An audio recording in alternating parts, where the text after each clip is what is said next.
After our attack was finished, Leith, the tech sergeant, came over to me and said, "Richmond, get another man and go and check out that farmhouse. It's about 200 yards away." And I said, "Well, we haven't dug our foxhole yet." He said, "Well, you can do that later," and etc. So I said, "Harry, you want to come with me?" He said, "Sure." So we left the area, and as we were walking over to the farmhouse, I told him, I said, "Let's take our safety off, because I think it'd be better." So we took the safeties off of our weapons, and we got over to the farmhouse, and it was very quiet, an unnatural quiet, I thought. And we went to the door and knocked on it very gently, and a lady opened it, a peasant woman, and she said, "There are Germans here," and she said, "They're taking my chickens and my other things," and I asked, I said, "How many of German soldiers?" She said, "3. And I said, where are the 3 soldiers now?" She said, "They're over in the barn." She said, "Be careful, because one of them is a very difficult individual." So we left, Harry and I, and there was a large bush in front of the barn, and we stopped there and tried to figure out whether we should go into the barn with the 3 soldiers, wait for them to come out. And while we were talking about that, one man comes out with a burp gun, and he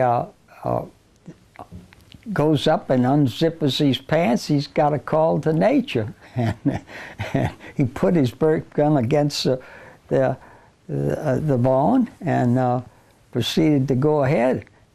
I stepped out from behind the bush with Harry Loving alongside of me, and I said, "Handy hock, hands high." And boy, this guy turned around and had the burp gun in his hands before I could say 1, 2, 3. And we fired right away, and I pumped out 2 shots, and 2 or 3 shots, and Harry got off 1 maybe.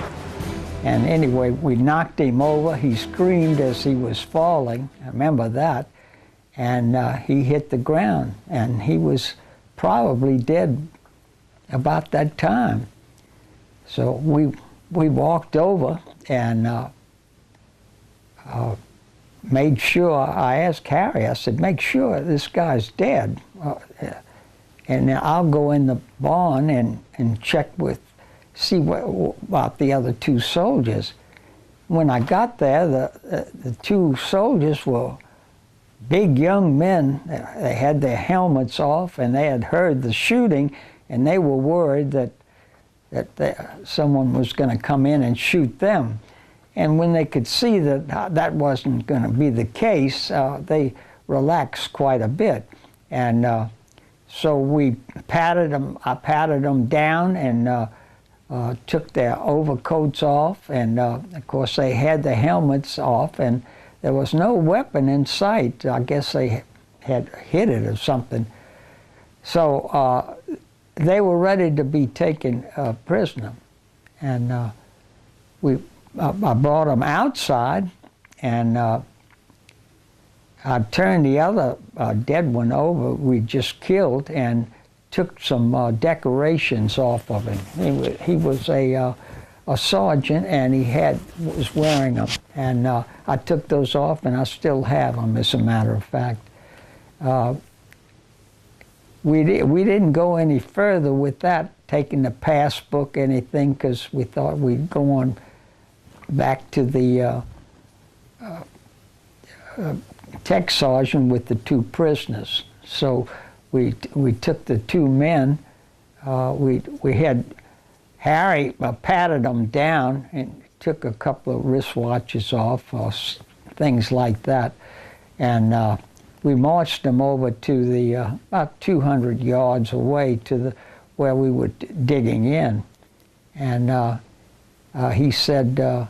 Leaf said, "Oh, that's fine. You have the 2 prisoners. Good. You take those over. Take those to battalion headquarters." I said, "Leaf, wait a minute." I said, "Battalion headquarters? That's about an hour away." And he said, "Well," he said, "you're going to have to take them over there. They need them for questioning." And so I said, "Well," and about that time, somebody shouted, "I'll take them over."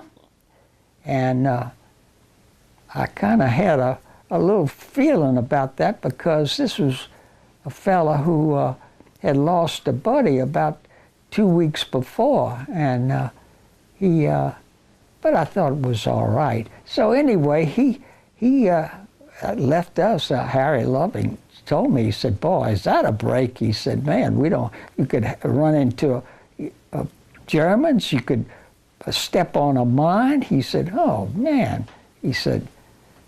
So anyway, about a half an hour later, we're still digging the hole, and the man comes up without the 2 prisoners, and Leaf said, What are you doing back this fast? You couldn't have gone back to battalion headquarters." He said, "No, they tried to escape and we shot them. I shot them."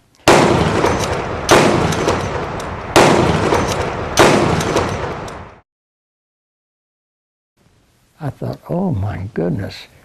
And here I am responsible for 3 men being killed in a short period of time. It kind of shook me up a little bit. And Leaf told the man, don't let an officer know you killed somebody in cold blood like that, because you can't do that.